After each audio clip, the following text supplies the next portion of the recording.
Molina Siahaan, mahasiswa Universitas Kristen Indonesia, Fakultas Keguruan Ilmu dan Pendidikan, jurusan Biologi. Nah, khususnya aku juga mau nyapa nih untuk adik-adik SMA Kristen Pancaran Bekat Jelambar. Apa kabar semuanya adik-adik? Saya harap kalian semuanya dalam keadaan sehat dan luar biasa baik ya. Walaupun di rumah aja, tidak ada alasan untuk kita malas belajar.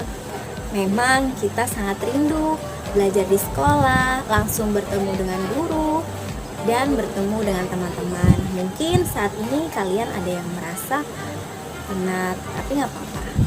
Itu semua adalah proses untuk mencapai sebuah keberhasilan kalian nanti, yang nantinya bisa kalian ceritakan untuk anak-anak kalian di masa depan. Tetap semangat ya adik-adik. Nah adik-adik, saat ini saya ingin membawakan materi sistem sirkulasi. Materi ini saya bagi menjadi dua video pembelajaran. Nah sekarang kita masuk ke video part 1 dulu ya. Sirkulasi. Tujuan pembelajaran dari sistem sirkulasi yaitu ada 4. Yang pertama, dapat menjelaskan 3 komponen penyusun sistem peredaran darah pada manusia. Lalu kita juga dapat menjelaskan fungsi darah dalam sistem peredaran darah, dapat menjelaskan fungsi pembuluh darah dalam sistem peredaran darah, dan dapat membedakan sistem peredaran darah kecil dan sistem peredaran darah besar pada manusia. Oke, kita kembali ke menu.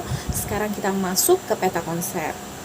Peta konsepnya sistem peredaran darah manusia itu ada terbagi darah, pelajarannya alat peredaran darah dan gangguan pada sistem peredaran darah. Nah, darah itu komposisinya ya nanti akan kita jelaskan lebih detail ya. Jadi ada sel-sel darah, ada plasma darah. Nah, lalu sel-sel darah itu ada sel darah merah, sel darah putih, dan keping darah. Lalu alat peredaran darah itu contohnya apa? Ada jantung, ada pembuluh darah, ada peredaran darah, dan ada peredaran limfa. Nah, gangguan pada sistem peredaran darah itu ada yang berhubungan dengan jantung dan pembuluh darah, dan ada juga yang berhubungan dengan darah. Nah, biasanya yang berhubungan dengan jantung dan pembuluh darah itu adalah penyakit jantung, tekanan darah rendah, tekanan darah tinggi, lalu varises, dan yang berhubungan dengan darah itu ada anemia, leukemia, thalassemia, dan AIDS dan juga sebagainya. Oke. Kita balik lagi ke menu kita. Nah, sekarang kita lanjut ke materi. Sudah ada Dogi yang mengantar kita. Oke. Apa sih itu sistem sirkulasi? Nah, sirkulasi ya. Mungkin kalian pernah mendengar kalimat atau mendengar kata ini, sirkulasi, yang berarti adalah pertukaran ya. Nah, contoh sirkulasi udara dalam sebuah ruangan itu tidak bagus jika tidak ada sirkulasi udara alias tempat pertukaran udara. Nah, sekarang sirkulasi pada manusia itu adalah sistem transportasi. Sistem transportasi yang berfungsi untuk mengangkut berbagai zat di dalam tubuh. Transportasi ibaratnya sistem sirkulasi ini adalah sebuah kapal yang ada melintas di sungai. Nah, jadi dia adalah transportasi di dalam tubuh kita. Nah, apa sih selanjutnya? Sistem sirkulasi manusia yaitu ada sistem peredaran darah dan ada sistem limfatik. Nah, darah merupakan alat transportasi atau pengangkutan yang paling utama di dalam tubuh kita. Nah, komposisi darah itu ternyata terdiri atas 55% cairan darah atau disebut dengan plasma darah. Lalu 45% sel-sel darah. Sel-sel darah ini ada sel darah merah atau eritrosit, lalu ada sel darah putih, leukosit, dan keping darah atau disebut trombosit. Plasma darah ternyata terdiri atas 91% terdiri atas air. Selebihnya protein plasma dan zat-zat yang diangkut oleh darah. Nah, protein plasma itu ada albumin, ada protrombin, fibrinogen, dan antibodi. Nah, fibrinogen ini adalah bahan penting untuk pembekuan darah jika kita terjadi luka. Selanjutnya, sel-sel darah. Nah, ini ada sel darah merah, lalu sel darah putih, dan ada keping darah. Sel darah merah memiliki yang namanya hemoglobin, atau biasanya ditulisan dibuat HB. Hemoglobin itu apa sih? Nah, hemoglobin itu adalah protein yang mengandung zat besi yang fungsinya untuk mengikat oksigen dan karbon dioksida dalam darah. Nah, warna hemoglobin inilah yang memberikan darah berwarna merah. Jadi warna hemoglobin itu sendiri berwarna merah. Jumlah sel darah merah kita itu ternyata yang normal itu adalah kurang lebih sebanyak 5 juta sel. Pembentukan sel darah merah di tulang pipis sum tulang dan dapat hidup 120 hari. Jika sel darah merah kita rusak atau sudah tua, akan dirombak dalam limfa dan dibawa ke dalam hati untuk dijadikan zat warna empedu. Lalu, sel darah merah baru akan dibentuk kembali dengan bahan zat besi yang berasal dari hemoglobin yang terlepas tadi. Nah, sel darah putih. Lihat di sini ada sel darah putih yang sedang melawan bakteri, kuman atau virus ya.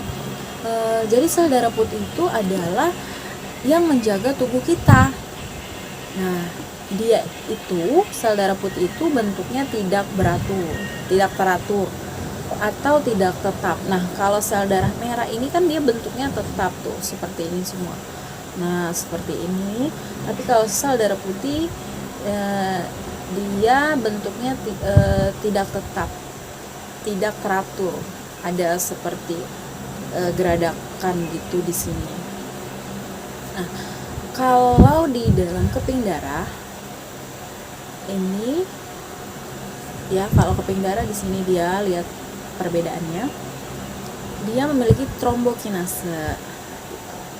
Ini fungsinya untuk proses pembekuan darah. Nah, sekarang coba kita lihat ada berapa ya jenis-jenis sel darah putih.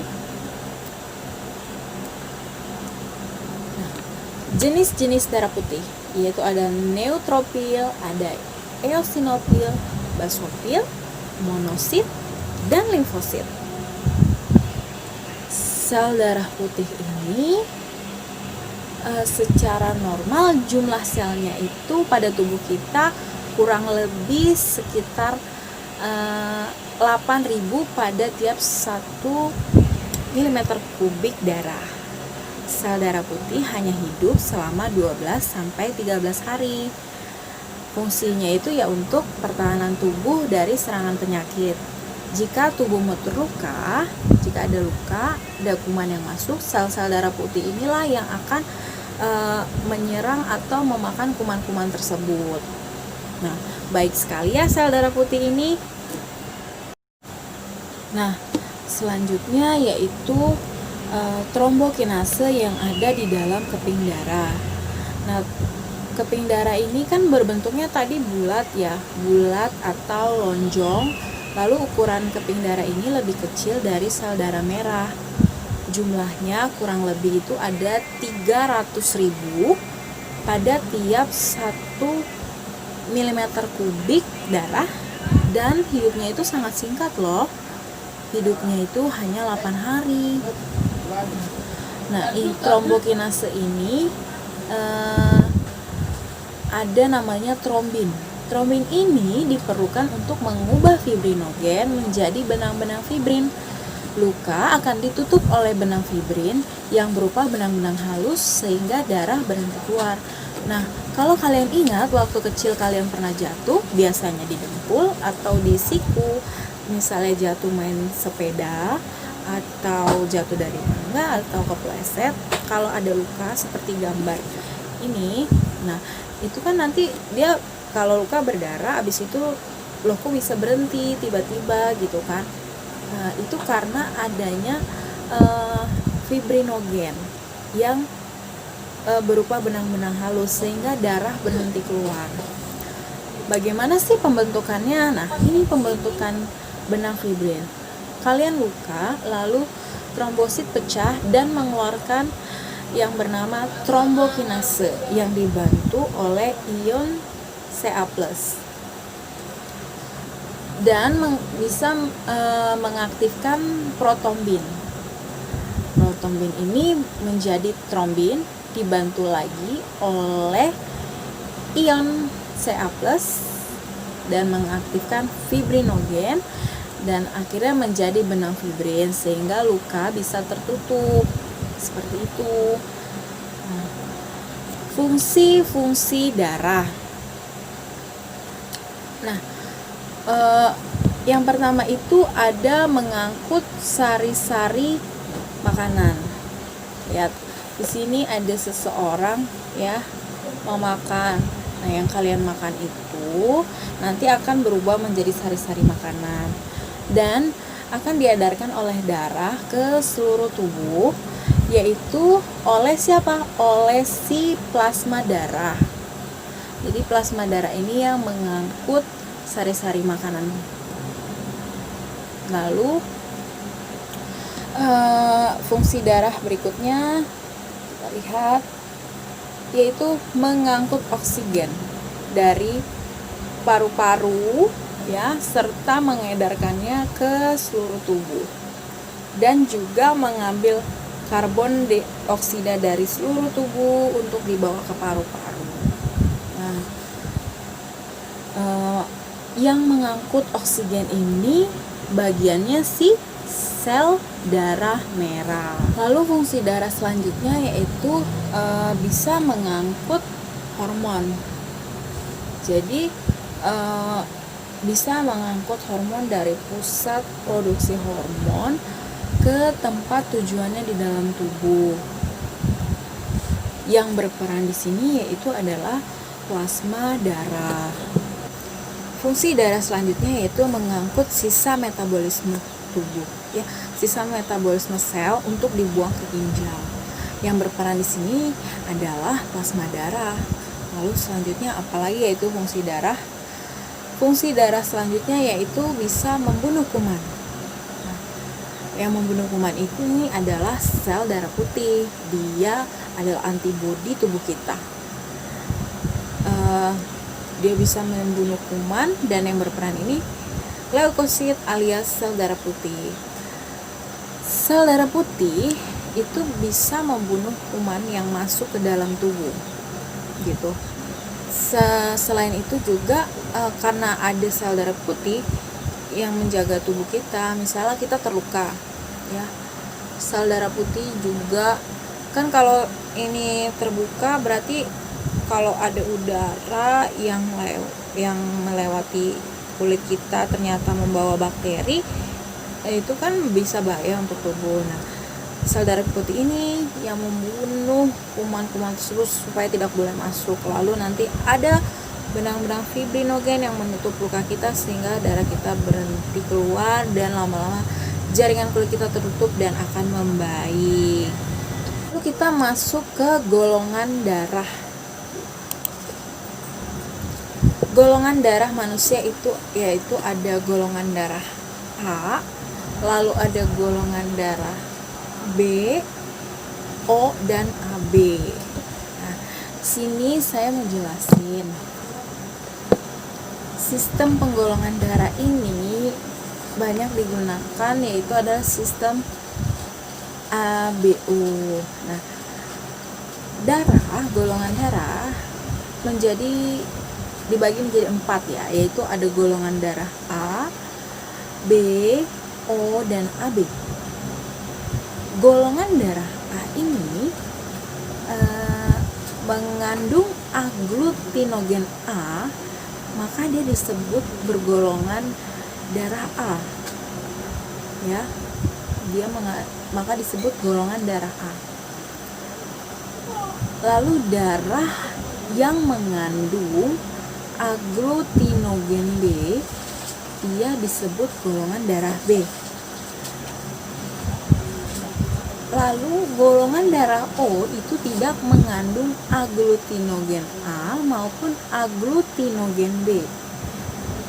Dan golongan darah AB mengandung aglutinogen A dan B. Jadi, kenapa golongan darah O itu disebut golongan darah sebagai pendonor? Ya,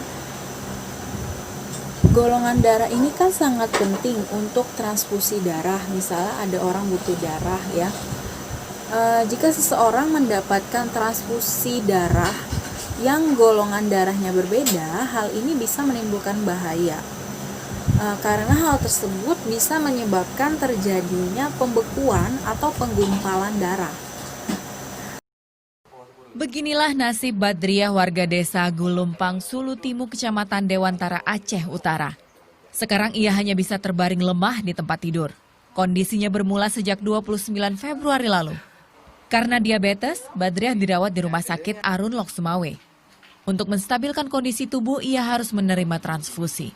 Namun ternyata darah yang ditransfusi berbeda dengan golongan darahnya. Badriah yang bergolongan darah O menerima transfusi darah golongan B. Akibatnya wanita paruh baya ini mengalami kejang, muntah, dan kian melemah. Rencananya pihak keluarga akan membawa Badriah ke Rumah Sakit Umum Zainal Abidin, Banda Aceh untuk mendapatkan pengobatan yang intensif. Kalau masalah proses hukum, biarlah orang LBH di sini yang menangani lembaga bantuan hukum kami.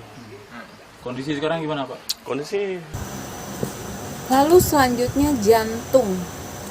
Nah, ada alat peredaran darah ya. Alat peredaran darah itu jantung. Pertama jantung. Jantung ini terletak dalam rongga dada agak sebelah kiri, di antara paru-paru kanan dan paru-paru kiri. Masanya kurang lebih 300 gram, besarnya sebesar kepalan tangan. Nah, jantung sendiri ada bagian-bagiannya, yaitu ada serambi kanan, ada serambi kiri, ada bilik kiri, dan ada bilik kanan. Bentuknya bagian bilik atau ventricle jantung itu biasanya berdinding lebih tebal dibandingkan serambi atau atrium jantung, karena untuk memompakan darah ke seluruh tubuh. Jantung itu kan fungsinya untuk memompa darah ya. Dengan adanya jantung, darah dapat diedarkan ke seluruh tubuh melalui pembuluh darah. Adapun dinding bilik kanan itu lebih tipis karena fungsinya hanya memompakan darah ke paru-paru saja. Kalau si bilik itu lebih tebal karena dia fungsinya untuk memompakan darah ke seluruh tubuh. Oke, kita sampai di sini dulu part pertama. Kita sekarang lanjut ke kuis. Apakah fungsi darah bagi manusia? Coba kita jawab. Memberi pertahanan hidup kah? Kita klik. Yah, salah. Oh, Kak, aku ingat mengangkut sari-sari makanan. Siapakah tadi yang mengangkut sari-sari makanan? Ayo, siapa yang mengangkut sari-sari makanan? Yang mengangkut sari-sari makanan adalah plasma darah. Coba kita klik. Yeay, ternyata kita benar. Oke, adik-adik. Selanjutnya, kuis selanjutnya. Kita masuk ke kuis berikutnya. Apa saja sih komposisi darah manusia? Yaitu ini ada plasma darah, sel darah, serta trombosit mungkin. Lalu ada sel-sel darah hemoglobin ya, Hb. Lalu ada darah merah dan zat besi, kalsium dan protein. Oke, langsung saja. Yang mana? Oh, jelas plasma darah, sel darah, serta trombosit. Yap, benar. Wah, pintar-pintar sekali kalian semua. Oke, sampai di sini dulu video pembelajaran part 1. Kita akan lanjut ke video part 2. Jangan lupa link yang ada di deskripsi YouTube video pembelajaran ini mohon diklik dan diisi ya.